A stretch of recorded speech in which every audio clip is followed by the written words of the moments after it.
ಯಾವುದೇ ಒತ್ತಡಕ್ಕೆ ಮಣಿಯದೆ ಶಾಸಕರ ಬಹುಮತ ಬೆಂಬಲ ಹೊಂದಿರುವ ಸಿದ್ದರಾಮಯ್ಯ ಅವರನ್ನು ಮುಂದುವರಿಸಬೇಕೆಂದು ಒಕ್ಕೂಟದ ದೃಢ ನಿಲುವು ಎಂದು ಜಿಲ್ಲಾ ಹಿಂದುಳಿದ ಜಾತಿಗಳ ಒಕ್ಕೂಟದ ಪ್ರಧಾನ ಕಾರ್ಯದರ್ಶಿ ಹನುಮಂತಪ್ಪ ಕೆ ಅವರು ಹೇಳಿದರು.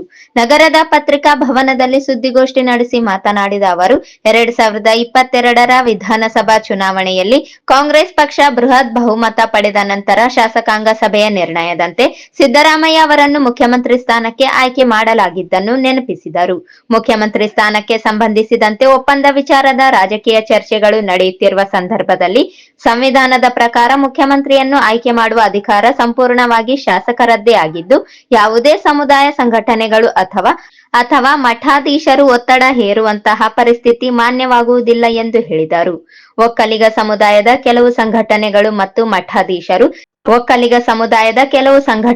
ಮತ್ತು ಮಠಾಧೀಶರು ಸಿದ್ದರಾಮಯ್ಯನವರು ಸ್ಥಾನ ತ್ಯಾಗ ಮಾಡಿ ಡಿಕೆ ಶಿವಕುಮಾರರಿಗೆ ಅಧಿಕಾರ ನೀಡಬೇಕು ಎಂದು ಮಾಡಿದ ಬೇಡಿಕೆ ಹಾಗೂ ಪ್ರತಿಭಟನೆಗಳ ಎಚ್ಚರಿಕೆ ಅಸಂವಿಧಾನಿಕವಾಗಿದ್ದು, ಇದನ್ನು ಒಕ್ಕೂಟ ಖಂಡಿಸುತ್ತದೆ ಎಂದು ಹನುಮಂತಪ್ಪ ಸ್ಪಷ್ಟಪಡಿಸಿದರು.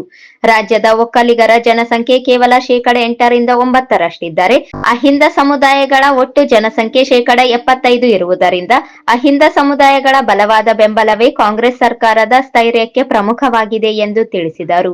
ಸಿದ್ದರಾಮಯ್ಯ ಸರ್ಕಾರ ಜನಪರ ಕಾರ್ಯಕ್ರಮಗಳ ಮೂಲಕ ಆರ್ಥಿಕವಾಗಿ ಹಿಂದುಳಿದ ವರ್ಗಗಳಿಗಾಗಿ ಪರಿಣಾಮಕಾರಿ ಕಾರ್ಯಗಳನ್ನು ಕೈಗೊಂಡಿದ್ದು, ಉತ್ತಮ ಆಡಳಿತ ನೀಡುತ್ತಿದ್ದಾರೆ ಎಂದು ಶ್ಲಾಘಿಸಿದರು. ಬಲಾತ್ಕಾರವಾಗಿ ಅಧಿಕಾರದಿಂದ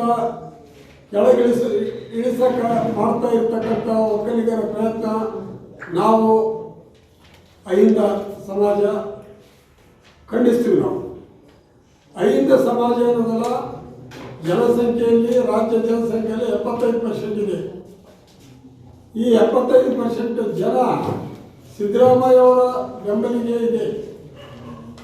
ಏನಾದರೂ ಬಲವಂತ ಹೈಕಮಾಂಡ್ ಒತ್ತಡಕ್ಕೆ ಸಿಲುಕಿ ಸನ್ಮಾನ್ಯ ಸಿದ್ದರಾಮಯ್ಯ ಅವರನ್ನು ಅಧಿಕಾರದಿಂದ ಇಳಿಸಿದ್ದೇ ಆದರೆ 75% ಜನಸಂಖ್ಯೆ ಇರ್ತಕ್ಕಂಥ ಅಹಿಂದ ಬೀದಿಗಿಳಿದು ಹೋರಾಟ ಮಾಡಬೇಕಾಗ್ತದ.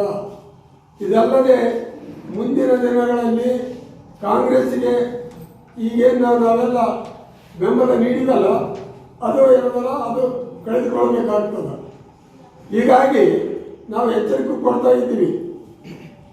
ಯಾವುದೇ ಒತ್ತಡಕ್ಕೆ ಸಿಲುಕದೆ ಶಾಸಕರ ಅಭಿಪ್ರಾಯ ಪ್ರಕಾರ ಸಿದ್ದರಾಮಯ್ಯ ಅವರಿಗೆ ಬೆಂಬಲ ಇದ್ದಾಗ ಬಲವಂತವಾಗಿ ನೀವು ಅಧಿಕಾರದಿಂದ ಕೆಳಗಿಳಿಸತಕ್ಕಂಥ ಪ್ರಯತ್ನ ಕೈಬಿಡಬೇಕು, ಸಿದ್ದರಾಮಯ್ಯ ಅವರನ್ನೇ ಮುಂದುವರಿಸಬೇಕಂತಂದು ನಾವು ಒಕ್ಕೂಟದಿಂದ ಒತ್ತಾಯ.